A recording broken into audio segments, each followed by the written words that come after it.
left during the war? I left exactly 24 hours before the war started. Wow. Did you know it was going to happen? Wow. Yes, I did. How did you leave? I took I'm very sure the it must have been crazy. flight. Wow. Not really. I took the second to the last flight that was leaving Ukraine, Turkish Airlines. That was after my flight. The next one was the last, and then the war broke out. It wasn't some people weren't believing it was going to happen. So the crowd on the flight wasn't so much. Yeah, there were people leaving though, but it wasn't like everybody was so scared. But I was pretty scared because I knew it was going to happen, so I had to leave. Wow. What gave you that assurance that it was going to happen? Personally, the one I smiling because she knows I follow the news a lot as a person. It's one of my personal hobbies. So I was following the whole thing since last year about the whole Ukraine-Russia thing. Yeah. And then when it was getting closer, I knew that it was time. It was going to happen. So I didn't want to leave because I was afraid of coming to Nigeria. You know, everybody has the fear. But then my parents said, you know, it's going to happen. So leave, come home. You don't know what it's going to be like. So yeah, I left. Did you lose a friend? That would be cool, honestly. Because, wow, I didn't even think that there will be Nigerians left in that place. Because a lot of Ukrainians are leaving. We've got lots of them in the UK as refugees. And I'm sure Canada, one of my friends was telling me there are lots of them in Canada as well. So, true. But then, there's quite a lot of them who left. But I think the media is not also reporting the number of them that are coming back as well. Because, for example, I'm teaching. I work in Ukraine. I still work, but I work online. So I teach English. So quite a lot of my students who left Ukraine at the beginning of the war, a lot of them have come back to Ukraine. Quite a number of them who are living in the places where facilities are very minimal. So, yeah. Okay. A lot of people are going back to. So it's not like going back to Ukraine is a death sentence. I'm not advising anyone to go though. Yeah, if I had my way, are you planning to go back at some point though? I actually wish I could go now, but my parents are like, no. My parents are really scared. I think the war is over, right? Is it right if I say that it's over?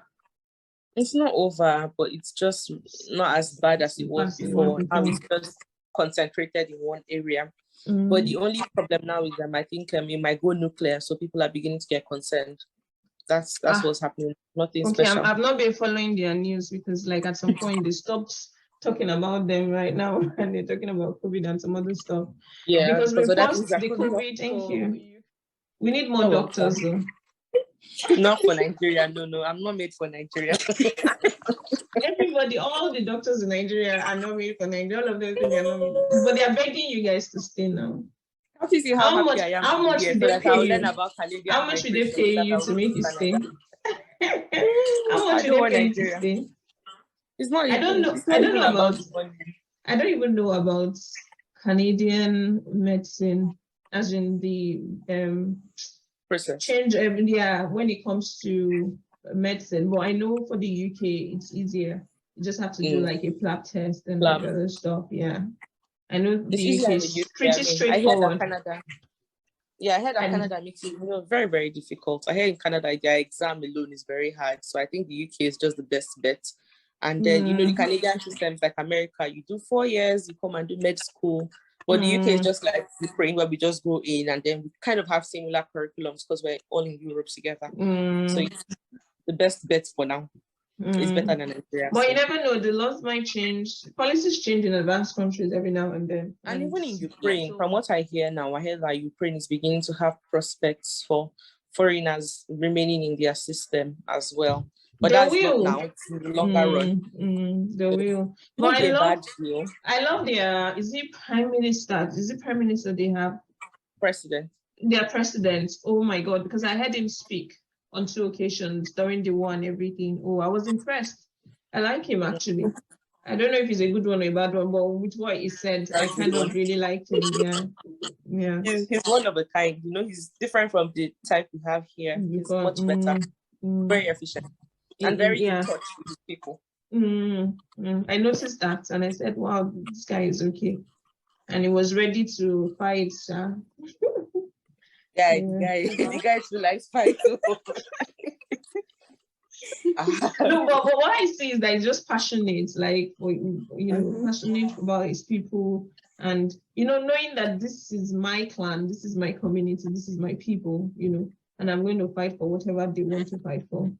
And I think that it's been many years of oppression from Russia for Ukrainians. So I think this time they just felt this one, let's just, finish these people one hand, that kind of situation. And then no, Goodluck Jonathan was not Igbo, please. Are you what do you mean? He's my brother. He's from this part of the country. I'm serious. We don't know anything. We just categorize Igbo outside Yoruba. So don't categorize us with Igbo, please. No, I'm sorry. I don't like I have anything against them, but please, we're not Igbo people. Why? I mean, they're nice people. Are you not telling us that we should vote for one of them now? Exactly. I don't have anything against them, but we're not just the same people.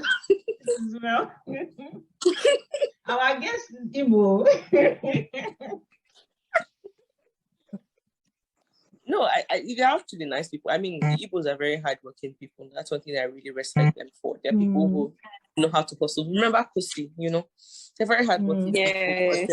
But, yeah, in this our old side, I'm from River State. My mom is from Bayelsa, where Goodluck is from. We're not very hardworking people, I must confess. We're just people that like enjoyment. With the oil and everything. That's the point. You see, we have everything we need. We've been having free money for so long, so we don't really need to work. That spoils you people. But that's very bad, to be honest. It's very, very bad. We hope that the mentality changes. Because here they just believe that when you have money, you just take care of your extended family. And here we know how to marry wives and have extended family. So it's a lot. So I actually thought people in the East don't really marry more than one wife. In the South, we marry 6, 7, 5, 4. Really? Up till now. And then add concubines. Up till now. Because I used to think that you guys have like all this Catholic orientation, and so definitely even with the Catholic orientation, they will still have the wife. That Catholic orientation is just there for. It's just there for their sake. Actually. I know the Yorubas. Catholics, the Igbos don't really have so many wives, to be fair. But like here in the south, oh my God. Yeah, that's why I will not marry from this part of the world. So that part of the country. So. Which part do you want to marry, Yoruba? Ask Debola, she knows. Is it Yoruba, Debola? Yes, so it's Yoruba. You people like marrying. Yoruba. Really? All this Yoruba demo, they are deceiving you. Actually. Well, you want people to have their own, but I think that the issue is when there is intertribal marriage, it reduces. Well, it's either they like you or they don't. It's going to go 2 ways. If they like you, that's it. They're just not going to. They're going to give you allowances because they will believe that you don't know their culture, and because you don't understand the language and everything that comes with it, you won't be bothered. I think that's another benefit. Annabelle is learning. Even when I'm learning, as I'm actually learning. It's just because of this Ukraine. You don't understand the language. I think it's best for you, Seth, because if somebody is, for example, if you don't know, let me tell you the advantage. If somebody abuses you in Yoruba, if you don't understand, you'll probably just smile because you didn't even hear what he said. Or she said, or they said, whether it's in law or whatever. You didn't understand what they said. So, and they'll probably just smile, and that's it. And that's less of a headache for you. But if you're Yoruba, even if your in-law says, you get it. So you already start making you annoyed or feeling somehow, and it will affect how you behave. But because you don't even understand what means, or what means, or what it doesn't mean, you're just yourself. You're just normal. It's like, mommy, should I do this for you? Mommy, should I do it? No, don't worry. And then, so they will just be giving you because they know that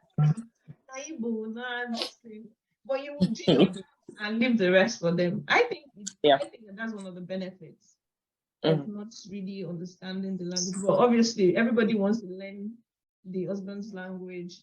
If it's now, if it's your Yoruba guy, you won't want to learn your language now. What's their business? They don't care. But then another thing.